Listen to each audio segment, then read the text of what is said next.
On Friday, August 1st, the first Deadlock LAN was cancelled. However, the community would not let that fly. By the end of the night, the show was on once again. This is the incredible story of how the community rallied behind me to help save the most unique event in Deadlock's history.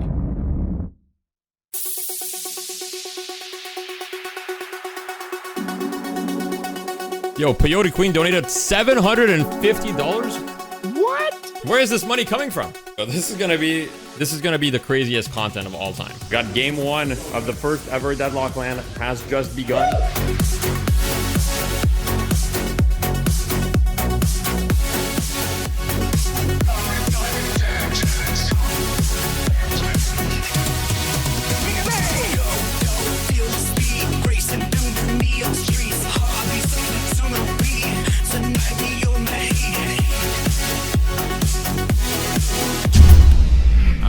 Oh, the PC's just off. Okay, I mean, they're figuring it out. Before we get on further with the story, I'd like to take a second to thank the people that helped make this video possible. Guillaume Chabot and Victor Wu. As you can see, this isn't exactly my usual setup, and it's a much higher quality one. They're part of the team at Scapograph, which is an indie production company that has many films going through festivals right now, but they have 2 films available to watch online for free currently. I'll leave the info in the comments below, so please check them out. Thank you. This video is best watched after my previous video, which touches on how this event was cancelled. Here's a quick recap for those who don't want to watch it. Essentially, Prince organized a LAN event for Deadlock, and he was extremely unorganized, didn't really know what he was doing, and last minute, less than 2 days before the event, he ended up canceling everything. And everyone was essentially just out of luck, right? There was nothing going on anymore, no prize pool, no event, and everyone was left in the dark. Now, this all happened at Friday, August 1st at 8:04 p.m. And most of the story happens afterwards. Enjoy. On Friday at 8:04 p.m., I receive a message from Prince telling me he's canceling the event.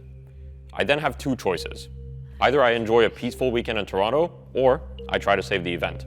Either way, it's too late to cancel my reservations. When I leave my home, I always run through a mental checklist of the minimum things required for me to survive. Generally, I think, as long as I have my cell phone, keys, and wallet, I can manage most situations. My first thought was to run through a similar exercise for the LAN. What was truly necessary for it to work? After some time, I came up with the following things. We needed a venue, we needed funding, and we needed production. If we had all 3 of those things, the LAN would be a success. So I got to work. By 9 p.m. Friday, I had accepted that nothing could be salvaged from Prince, but I did manage to get in contact with the venue he had originally scheduled the event at, A-Zone Gaming. I asked him if he had received anything from Prince, the original organizer, and he said he had not received any payment.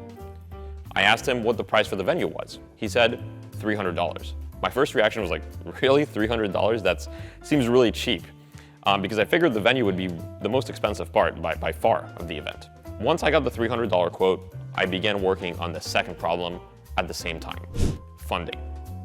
It's now around 9:15 p.m. I asked my community, could we just crowdfund this event? Would any of you be willing to support me? I get a lot of people in the chat saying, hey, I would give 20, I would give $50, even $100. I remember, I think it was Tetsuo that said at minimum he would cover the full venue cost by himself. And so I'm like, okay, clearly we have the support. So I started a fundraiser campaign on PayPal and shared the link to my chat. Everything is moving really, really quickly. First, we reach $500 within just a few minutes of the fundraiser. And then we get to $2,300, I think within 10 minutes. It's at 2K, wait, let me check, there's no shot. Yo, what, 2,300? What? What? Yo, Peyote Queen donated $750? What? This is gonna go in the Deadlock history books. And then add another 20 minutes and we're at $5,300 total raised. It was completely insane. All right, I'm sending the e-transfer to the venue. Wait, what? What? Where is this money coming from? Why don't you guys donate to me more often? Yo, if I set up a PayPal, can I fund my rent? The original prize pool was $2,000. And so I set the goal of the fundraiser to $3,000 to cover for the prize pool and the expenses. Considering we got to $5,300 so quickly, I considered the issue of funding to be solved. So I went back to the issue of the venue. I told them we would 100% use the venue and send them the $300 that was asked for.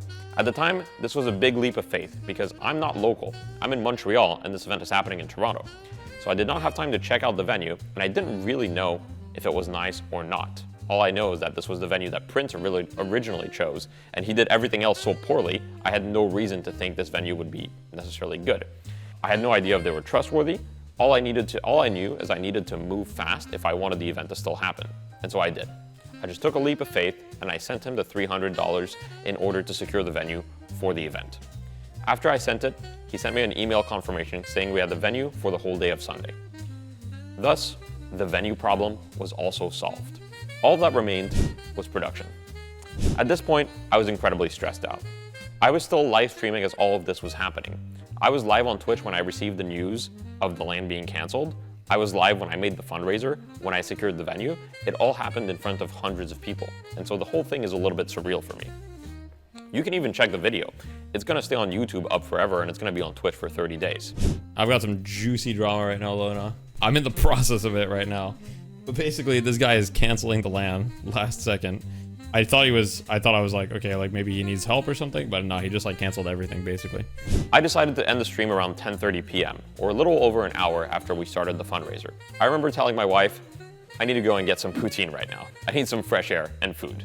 Production is, in a way, the least important part of this.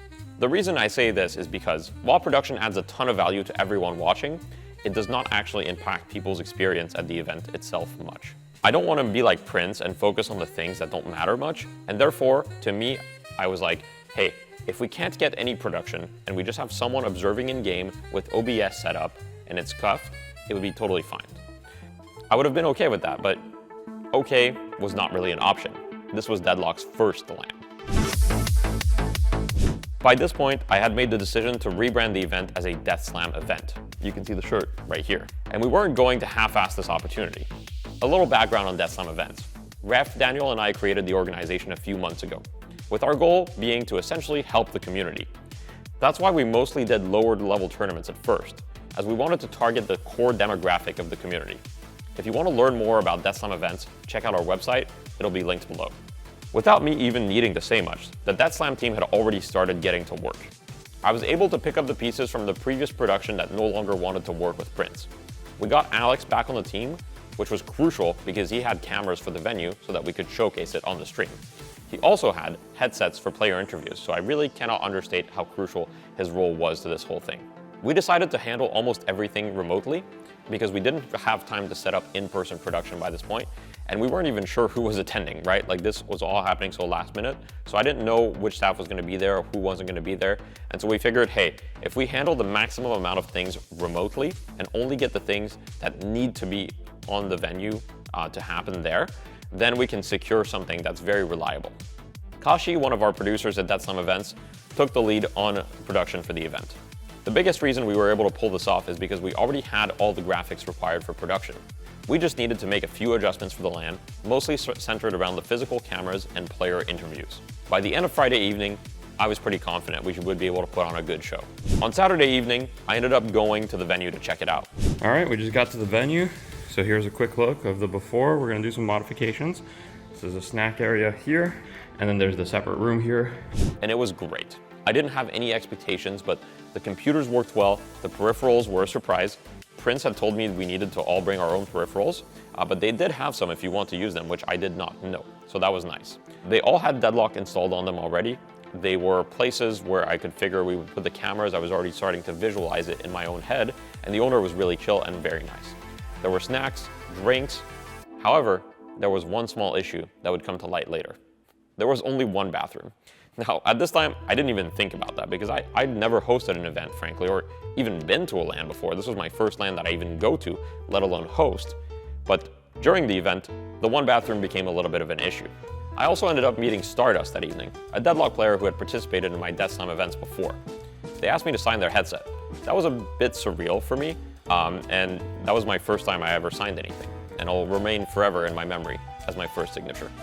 Apparently, Stardust was a regular at the venue, which really helped put me at ease of like, okay, this is a place that we can trust. After this, my mind was finally at peace. I went back to my hotel and had a quick call with Kashi to go over what was needed from me before the tournament day.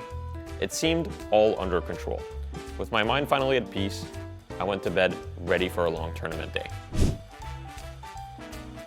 I got to the venue at 10 a.m. to get started on the setup. The goal was simple: make the space as cozy and inviting as possible.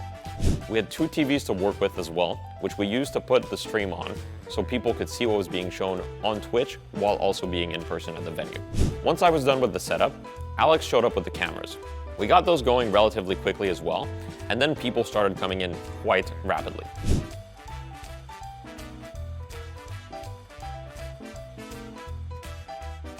At this point, it all seemed like it would be an extremely smooth event. Unfortunately, a major hurdle was ahead of us. There we go. You can kind of see exactly what's going on here with the teams hopping up, seeing what's going on. Oh, the PC's just off. Okay, I mean, they're figuring it out.